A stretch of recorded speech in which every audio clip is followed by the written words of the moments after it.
చూపులతోనే మాటలు, పుస్తకాల్లో ప్రేమ లేఖలు, ఆనాటి ప్రేమ అద్భుతం.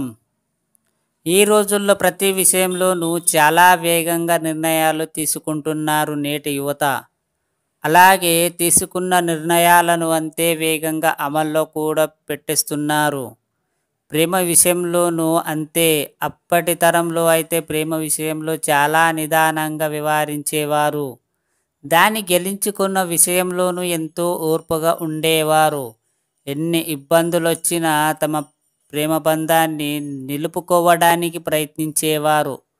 ఈ రోజుల్లో అంటే వాట్సాప్, ఫేస్‌బుక్ లాంటివి ఉన్నాయి. మరి ఆ రోజుల్లో ప్రేమను ఒకరినొకరు ఎలా తెలియజేసుకునేవారో, దాన్ని ఎలా గెలుచుకునేవారో తెలుసుకుందాం. చూపులతోనే ఆరాధన.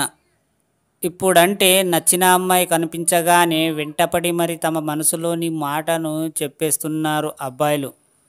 కానీ అప్పటి తరం ఇలాంటి వాటికి దూరం. చూపులతో ఆరాధించడం తప్ప తమ మనసులోని మాటను అంత త్వరగా బయటపెట్టినవారు కాదు. అసలు ఆ అమ్మాయిని చూస్తున్నట్టు కూడా ఎవరికీ తెలియకుండా జాగ్రత్తగా వ్యవహరించేవారు. ప్రేమ మనసులోనే. ఒకసారి అమ్మాయి మనసుకి నచ్చితే ఆమె మీద ప్రేమ, లవ్‌ను మనసులోనే దాచుకునేవారు. కానీ బయట పెట్టేవారు కాదు. ఆనాటి సామాజిక పరిస్థితులు అలా ఉండేవి మరి. హ్మ్. మూగవారి ఆరాధించేవారు కానీ ఆ మాట బయట పెట్టడానికి చాలా సంశయించేవారు. పుస్తకాల్లో ప్రేమ లేఖ. ఆ రోజుల్లో తమ ప్రేమిస్తున్న వ్యక్తికి మనసులోని మాటను చెప్పాలంటే చాలా ఆలోచించేవారు. నేరుగా చెప్పడానికి తటమటాయించేవారు. అందుకే అమ్మాయి దగ్గర పుస్తకం అరువు తీసుకుని అందులో ప్రేమలేఖ పెట్టి ఇచ్చేవారు. అది అమ్మాయి చదివి చెంప చెల్లుమనించిందా, ఇక అంతే సంగతులు. అక్కడితో ప్రేమ ఫుల్ స్టాప్ పడిపోయినట్లే. కాస్త రెస్పాన్స్ వచ్చిందా, ఇక ప్రియుని ఊహలకు రెక్కలొచ్చినట్టే.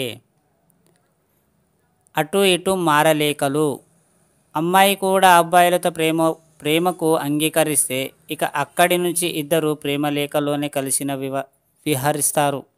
ఆమె పుస్తకంలో అతడి పుస్తకంలో ఆమె ప్రేమలేఖలు పెట్టేవారు.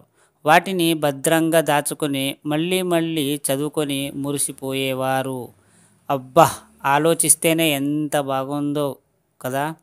ధైర్యంగా పెళ్ళి. ఆ రోజుల్లో ప్రేమలో పడినవారు పెళ్లి చేసుకోవడం అంటే కత్తి మీద సామే.